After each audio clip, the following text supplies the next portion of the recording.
to another models by me. This time we will be looking at Warlord Games' SAS Long Range Western Desert Jeeps versions A and B. That's a bit of a mouthful to say quickly. We'll do this in the usual manner of we'll start with the outside of the box, then the contents,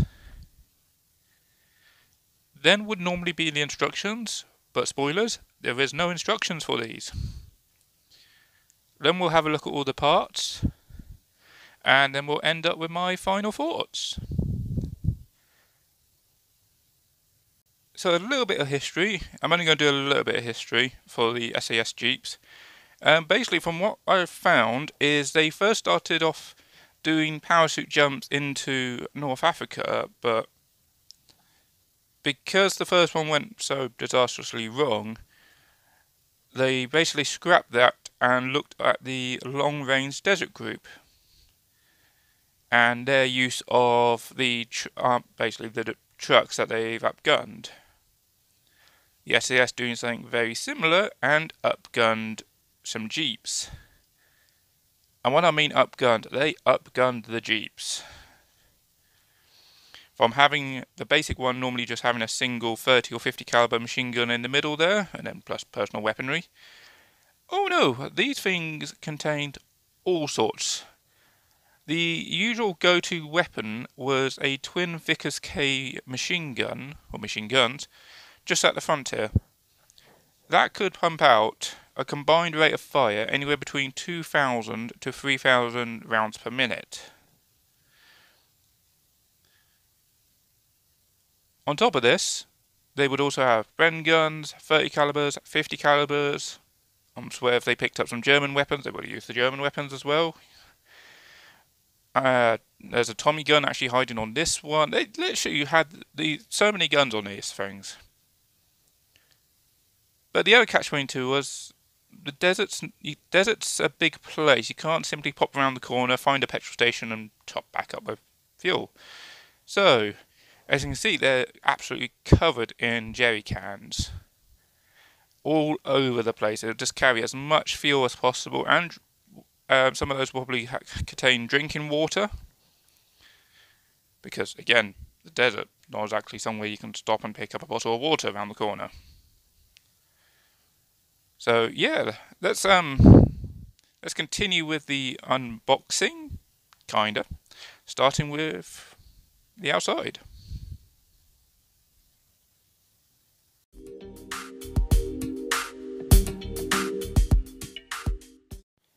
Right, the outside of the... Okay, I'm going to stop calling it a box, it's a blister. So these things are called blisters for those that are unaware. And starting at the front here, it tells you on the top that these belong to Warlord Games' bolt action system, 28mm World War II miniatures, vehicle and terrain. That's just what Warlord claim, at least. You definitely do not get terrain in these two, not unless you fancy doing one as an objective marker or something. So clear plastic. Blister pack, so you can see the contents inside. A sticky label on the front, just so you pull it off the shelf, you know exactly what you got. Sides and literally nothing. On the back here, just basically tells you Warlord Games and where to find them. That's about it for the outside of the box blister. There's not much more I can do.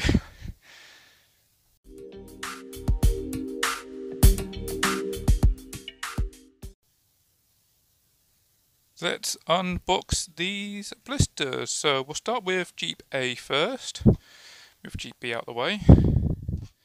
So open up, push from the other side. It makes things so much easier. So we'll have a bit about Warlord Games, where to find them, and on the other side about resin kits.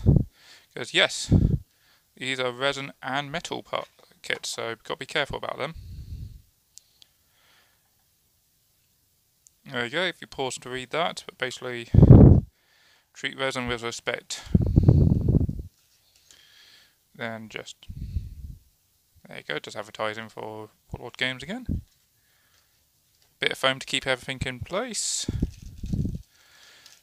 Baggie full of all the parts, these are all the metal ones.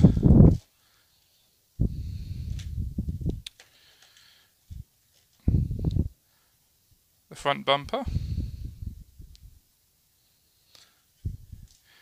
as well as the Jeep itself. So that's Jeep A, which I'll keep on the left. Jeep B.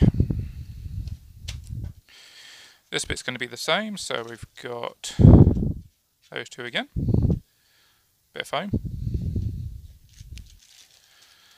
Bag of all the components again.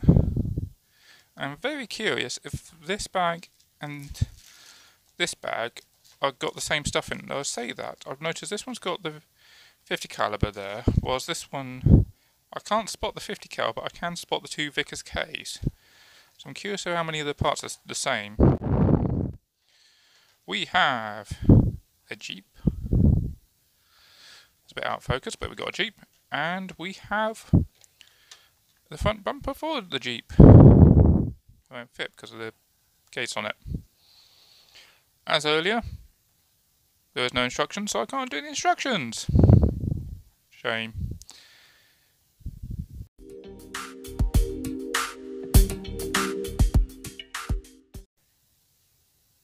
Right, let's have a look at the components. So as you can see, I've got them out of the bags already. So we'll have a look at Jeep A, followed by Jeep B. So let's have a look at the physical Jeep first. There we go, that came out first time nicely. So, a couple of water bottles, a British one and a German one by the looks of things. Entrenching tool.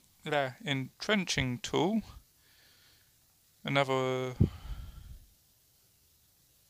water bottle. Looks like a water bottle. Couple of bags. Lots of jerry cans. Or canvas. One of the sand trays to try and help the Jeeps get out of the sand if they got stuck. Binos. Can't quite make out what the bag there is. But lots and lots of jerry cans and water bottles. Oh, and a mug. Gotta have that good old enamel mug. Stuff inside the Jeep, so the little glove compartment. Oh, that's the handbrake. I have actually been in a Jeep before and I was just like, what's that lever? Oh yes, the physical handbrake. All the levers on the left.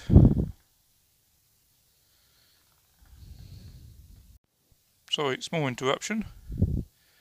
So yeah, you got all the little levers on the left and all the dials in the middle there. The foot pedals. No gear lever or low range, high range, 4-wheel or 2-wheel drive levers. The reason I was pointing there is because it explains it all there on a data plate. But yeah, that's not too bad. Lights are a bit yeah, like grill.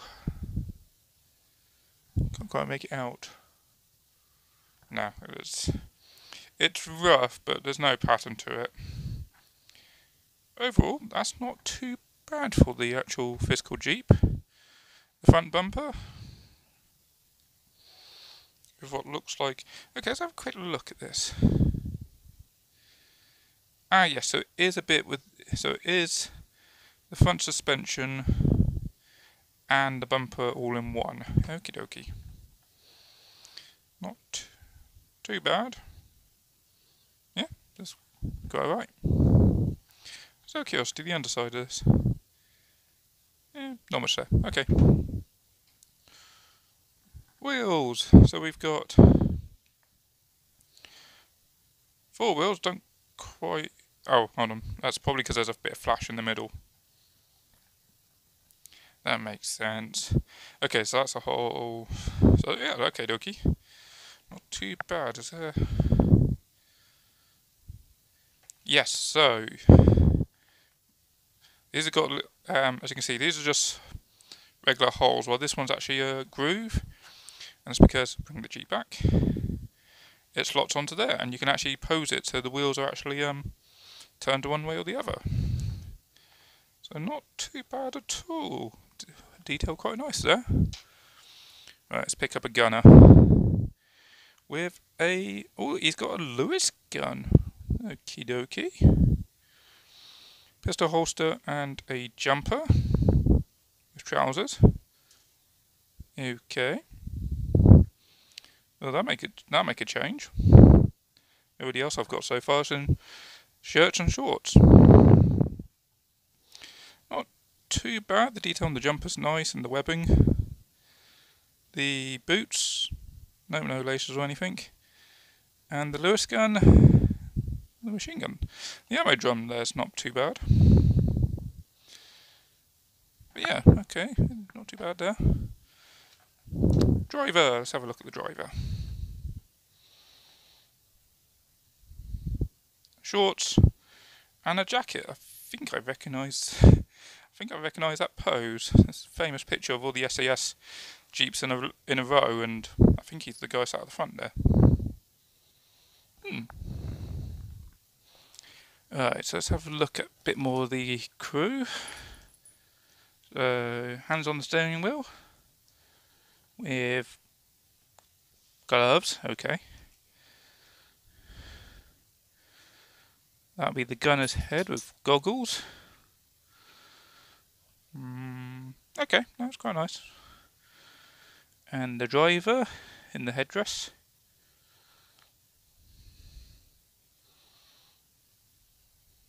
Okie dokie, not too bad. Machine guns.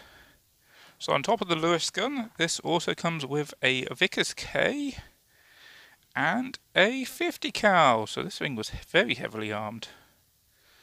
The 50 doesn't look too bad. The body of the 50, okay, yeah, that's the top because that's the rear sight and that's the foresight. The body looks too skinny. I expect it to be down. Okay, it's probably like only going to be a millimetre bigger, but it looks too skinny to me. And of course the good old Vickers K. So yeah, apart from all these extra spiky bits, a lot of TLC required on this before you can even start building. But not too bad there. And the extra sprue here. We got a gun rest for, that'll be for the Vickers K. Two ammo drums for the K again. A rod. It's just a metal rod. And that's the 50 cal. Because you got the big ammo can for the side of it.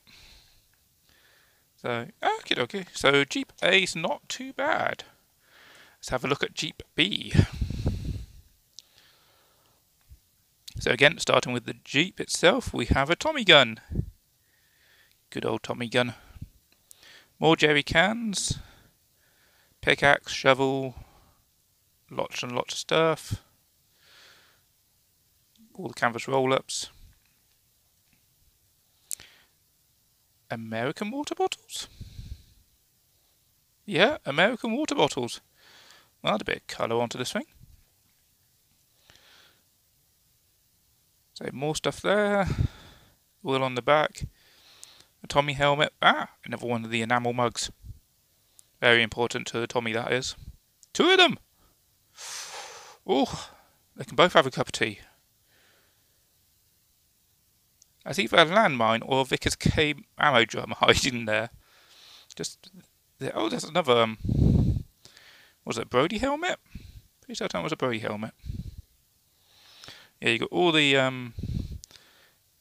even more of the Jerry cans. Of course they're called jerry cans. What's that?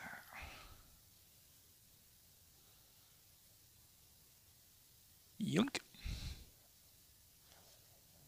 Okay, I'm in two minds about what those are. Judging by some of the German equipment here, so you've got the stick grenades there. What looks like a German mess tin. You've got the gas mask tin just there. I'm thinking those are a pair of the MP40 magazine pouches, not the Tommy gun ones. It makes sense if they were Tommy gun ones, but it looks like, at least to me, there's a strap down the front of these, which would be the MP40s. The Tommy gun ones is literally just a small flap that just folds up and over and into a push stud. So, okay. Good old loot bag. Underside of the Jeep, again, nothing there. Front of the Jeep. The grille, nothing there.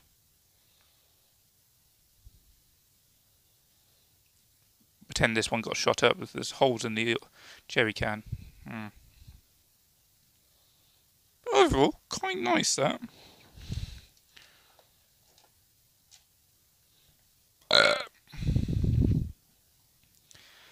Right, the front bumper with the wooden crate. Hey, if you can wedge it in and tie it down, might as well put it there. Quite nice. Right, wheels, which I think is just identical, except for this one's got a hole all the way through of it. Can't be identical. It's literally mirrored. Okay. Well, a Jeep on a wheel is the same no matter what you do, so it should fit each other.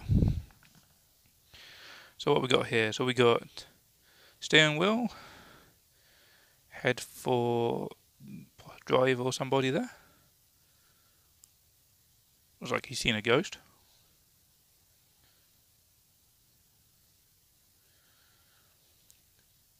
Him in that hat there, and the finger pointing just there. Kitchener, the First World War. It's like, you will sign up. You will. I'm pointing at you. You will subscribe to this channel. Other than that, that's not too bad.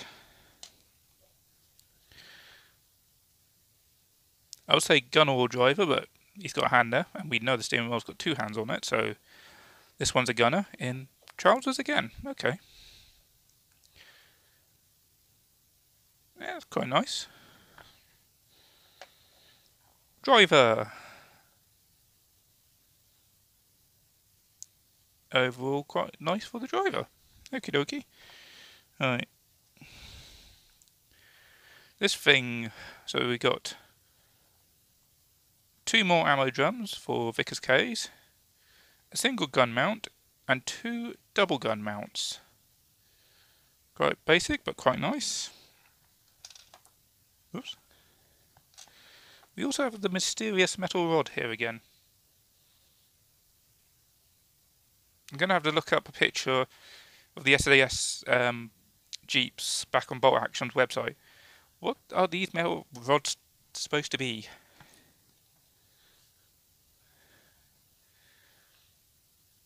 The Vickers K again. Very, very nice, this one actually. This one seems better than the other one we looked at. We've got the cocking handle adjuster. Yeah, quite nice. Okay, finally, let's have a look at these. So we got, yeah, he's clearly just snapped off there on that one. So we got 1, 2, 3, 4 Vickers K's in various dates. So 2 Vickers K's, 2 regular Vickers guns. I'm calling them regular ones because the hand grip is different.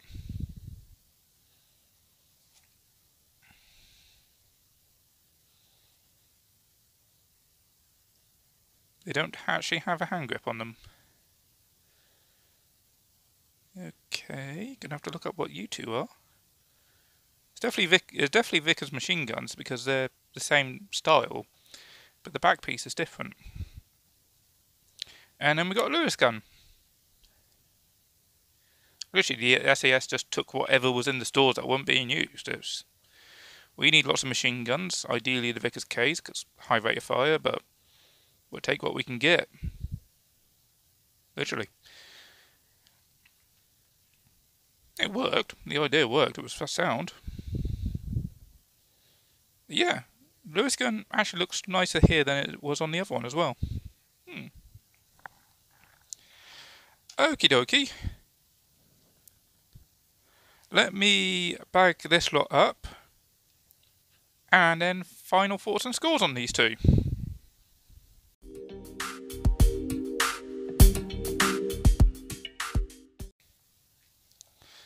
Right, so final thoughts on these two. Can probably be best summed up if I do my scores on these. So, skill level 1 to 5, 1 being easy, 5 being experienced. And then detail, just detail as a whole this time because there's no interior or exterior, it's a Jeep.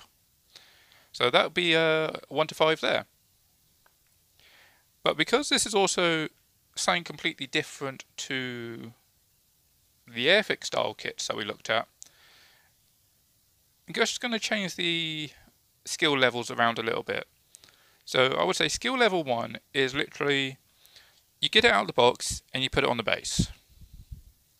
Skill level 2 is, I would say you have to put the arms and the heads onto the body and glue the thing together. Skill level 3, I would say, is when the vehicles turn up. Watch an earlier video for this one. Skill level 4, again, is when I would probably say specifically the resin and would appear, and you would have to, yeah. So I would say skill level 4 for that. 5 will be like the really awkward ones. For comparison, it's like that. If you remember watching an earlier video of the 25-pounder by Rubicon I did, or what I reviewed, I've actually made it at last. There's no video coming out for that one, it's a side project, so no video for him. But he was a little awkward to put together. But I would still say that was skill level 4. And that was a pure plastic kit. And it threw me a couple of times. Before the glue dried, I had to ply it apart again and start again. Instructions were not great on them. But back to the Jeeps. Skill level 4 for these. There's no instructions, so you have to have the picture of the end product in front of you, so you know what goes where. Not a deal breaker, but just something they could have done. Just like one of these extra little bits of paper, just to go. Here's, you could put all like Jeep A, Jeep B. I don't know if they do a Jeep C, but literally just a bit of paper with like Jeep A, head goes on this body and everything just piles onto the top of the Jeep, and then underneath Jeep B. Nice and simple. These, yeah, you're definitely going to need to take time with them, and you definitely need to know what you're doing, especially with the resin.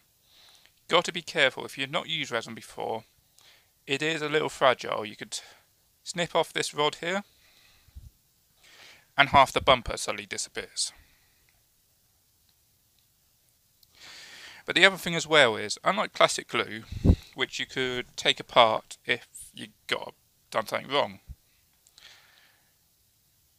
resin and metal, that's super glue. If you mess up, your fingers are stuck like this forever. Or, you go to the doctor's or a load of hot water. Which is a tip I learnt. If you do accidentally get glue on you and stick your fingers together, run straight to the sink, run it under hot water. Run it under hot water.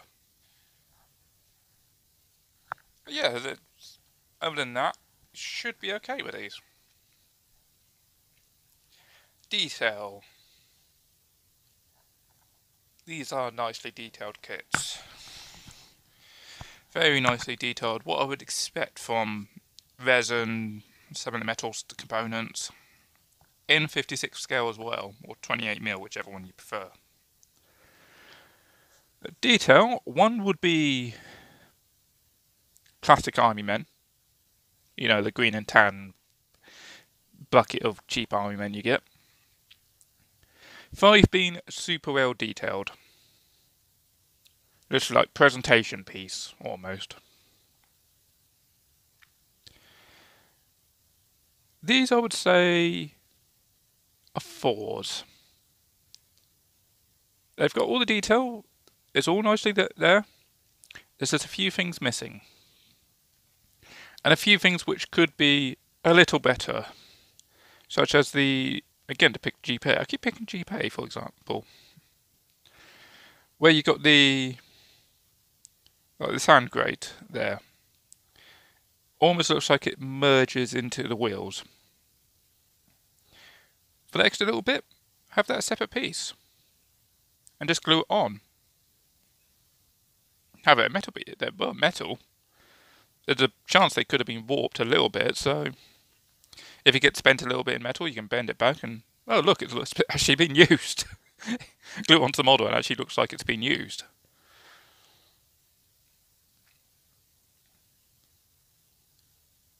But overall, the detail in these are very, very nice. I do quite like them.